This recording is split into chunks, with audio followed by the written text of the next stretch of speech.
It's made a huge difference actually. It's really made me step back, think about my management style, my leadership style, and how I'll approach things with the people I interact with on a daily basis. Coaching should be something I do all the time, and that has a huge benefit for me, but also for my team. I've also found it useful in a meeting environment where actually I've been able to use coaching techniques and open questions to move a sort of meeting and a conversation on. The first thing that it's done to me is step back from answering and first looking at the real question, looking at the person who is involved and getting the best out of that person. And I think coaching has a lot wider application than just in the workplace. For me, the unleashing an individual's potential by getting them to solve their own issues and develop themselves in that process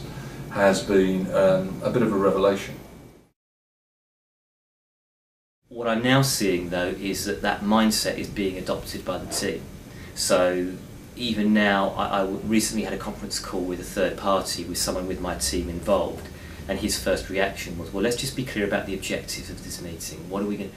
So a lot of what I've taken and then used with the team, I'm now seeing the team use themselves. It gives them an opportunity to actually have more of an input into discussions, and others are offering solutions, and actually it's enabled them to take greater ownership. Generally enjoyed the opportunity and felt much more listened to and valued in the process, as well as benefiting from being forced through the process of coming up with their own solution, and it's great as far as I'm concerned. Fantastically relevant. I think what it does is it just gives you another tool in the toolbox. That it's not until you've been through it that you've had the backup, you've had the support, you've had the role plays, etc. You've had some time to work it through with your team, then reflect on the benefits. It's not till you've been through that complete cycle that you can actually see the benefits. And so it is something that if your company or business is investing in you doing it, I would really recommend that you put 100% efforts behind it. We have to realize that most of the answers are in the people and not in the leadership.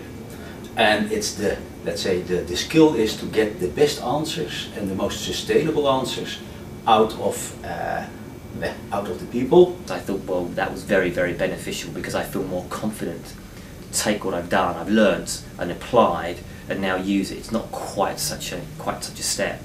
And I think another thing that we're really trying to develop is an employee engagement process across the whole group, and coaching forms a key part of making that happen. Come out of it at the end of it, feeling that you've gone through a course which was very worthwhile, and that you've learned and developed skills which are going to stand you in good stead for the future. I had to sort of think more deeply about what I was doing than I had done for quite a while. So I found that quite challenging, but actually once I got into it, it was quite refreshing. The fact it's accredited means that it's robust, it's objective, and it's a good springboard for those who are very good at this to go and get their EMCC accreditation as well.